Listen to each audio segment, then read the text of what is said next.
Merci, Madame la Présidente, Excellences, Mesdames, Messieurs. Par rapport au titre que vous avez bien voulu annoncer, Madame la Présidente, de mon intervention, il m'a semblé utile, compte tenu de ce que j'ai entendu hier, de la centrer sur la question de la sécurité alimentaire que j'estime résume et concentre toutes les crises que nous avons évoquées, à savoir la crise financière et économique, la crise climatique et environnementale, la crise énergétique, et j'en passe.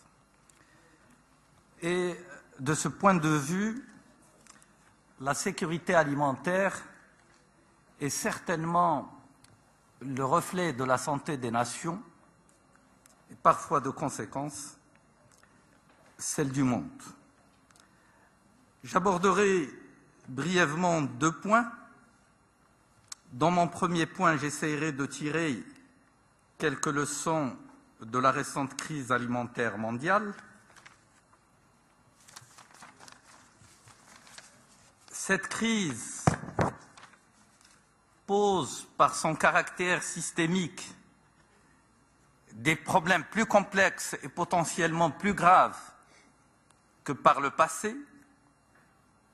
Elle doit donc être traitée comme une alerte précoce sur ce qui attend le monde au XXIe siècle face au défi de produire et distribuer suffisamment de denrées alimentaires pour nourrir 9 milliards d'êtres humains en 2050, dans un contexte marqué par des incertitudes quant à l'évolution des cours mondiaux des produits alimentaires et énergétiques, 2, une concurrence accrue pour les ressources naturelles, notamment l'eau, et Monsieur le Président du Conseil mondial de l'eau, mon ami Loïc Fauchon, vous en dira beaucoup plus que moi. Et la 3e considération est la recrudescence des maladies chroniques qui sont dues à la malnutrition et à la progression de zoonoses émergentes ou réémergentes. Et nous en vivons un cas en ce moment. Comment nourrir le monde? Cette question qui est revenue au devant de la scène fera l'objet de mon second point. Donc, après une longue période de baisse tendancielle et de relative stabilité, les cours des marchés mondiaux des matières premières agricoles et de produits alimentaires amorcent une phase de hausse sensible au cours des années 2005-2006. Cette période de hausse a débouché sur une véritable flambée des cours en janvier et juin 2008, qui ont atteint le plus haut niveau en valeur réelle depuis 30 ans.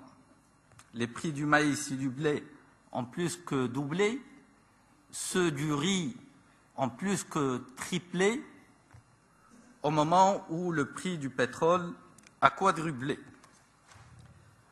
Le Global Economic Prospect 2009, Commodities at the Crossroads de la Banque mondiale, en analysant l'évolution des marchés sur une longue période, note que la période que nous venons de vivre constitue un événement rare.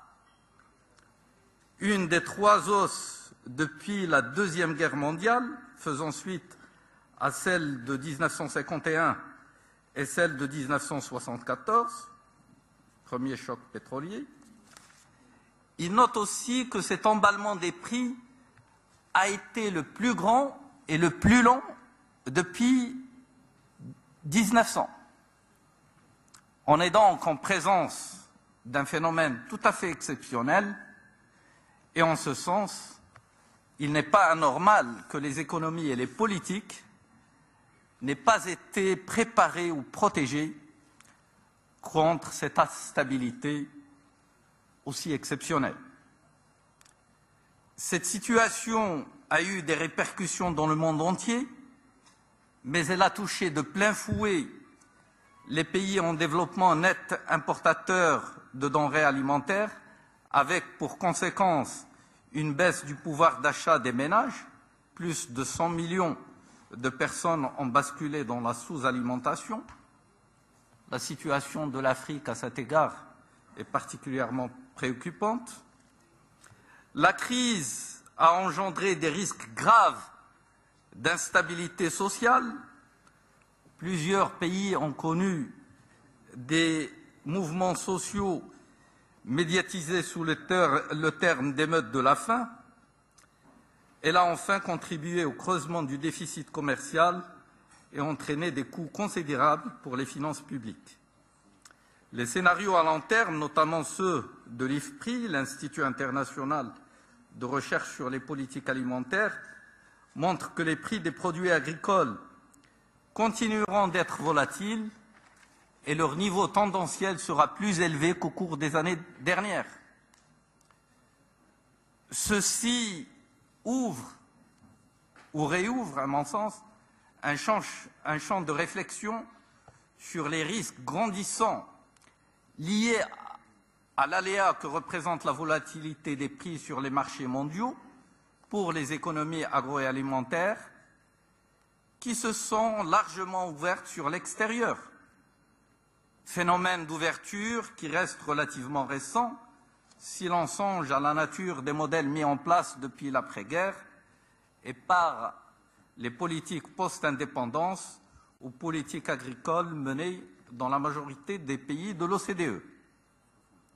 En effet, plusieurs pays du Sud ont été sommés et ont dû accepter de participer à un régime commercial international plus libéralisé, même si l'OCE, qui forme l'ossature de ce régime, nous avons écouté le directeur général hier, n'a pas réussi à conclure son dernier round de négociations, celui de Doha, en particulier en raison des questions agricoles. Nous avons donc besoin de sortir le commerce agricole mondial de son archaïsme et inventer un régime qui puisse garantir à chaque pays sa sécurité alimentaire. Mais cette crise alimentaire mondiale a eu au moins un effet positif, celui de remettre le développement agricole au centre des stratégies de développement dans le monde. Cette priorité est enfin reconnue après tant d'insuffisances, marquées par exemple au cours des 2 dernières décennies passées par une diminution notable de l'aide au développement consacrée à l'agriculture dans les organismes multilatéraux comme dans les agences bilatérales. Replacer ainsi l'agriculture comme priorité du développement, c'est reconnaître que ces fonctions seront de plus en plus indispensables pour l'humanité. C'est rappeler que l'alimentation des hommes en dépend, que ce soit directement ou après transformation animale. C'est de produits agricoles que dépendent de très nombreuses industries. C'est aussi en maîtrisant les techniques de l'agriculture que l'on pourra mieux gérer les ressources rares, économiser l'eau, protéger les sols et préserver la biodiversité. J'en viens maintenant à mon deuxième point pour dire que la baisse tout aussi spectaculaire que l'envolée des prix de 2008 que connaissent les cours des marchés agricoles ne doit pas occulter les causes structurelles de la flambée des prix. Ces causes sont liées à une nouvelle équation alimentaire mondiale en termes de demande et d'offres qui connaissent des changements rapides et profonds. Même si les médias n'en parlent n'en parle plus beaucoup. La plupart des experts sont convaincus que la baisse récente des prix ne marque pas la fin de cette crise. Les perspectives à long terme montrent en effet que la production agricole doit doubler entre 2000 et 2050, quand la planète comptera 9 milliards d'individus. L'abondance de denrées agricoles sur le long terme n'est pas totalement acquise, même s'il n'y a pas de raison de devenir malthusien. Les contraintes liées à la raréfaction des ressources de base de l'agriculture, les sols et l'eau, au changement climatique, à la dégradation de la biodiversité et de l'environnement impliquent des risques potentiels de pénurie. Comment alors nourrir le monde face à ces défis? La question est bien sûr complexe, car elle met en jeu de multiples acteurs et des facteurs de nature agronomique, écologique, technique, économique, sociologique, culturelle et géopolitique. Mais les marges de manœuvre existent pour assurer de façon durable les besoins alimentaires de la planète. Exploiter ces marges de manœuvre exigera en premier lieu une révolution agronomique d'envergure que certains qualifient de doublement verte. J'ajouterai cela à la liste que M. Wang Jianyin nous a présentée hier, les 3 révolutions. Nous devons produire plus, mais nous devons aussi produire mieux.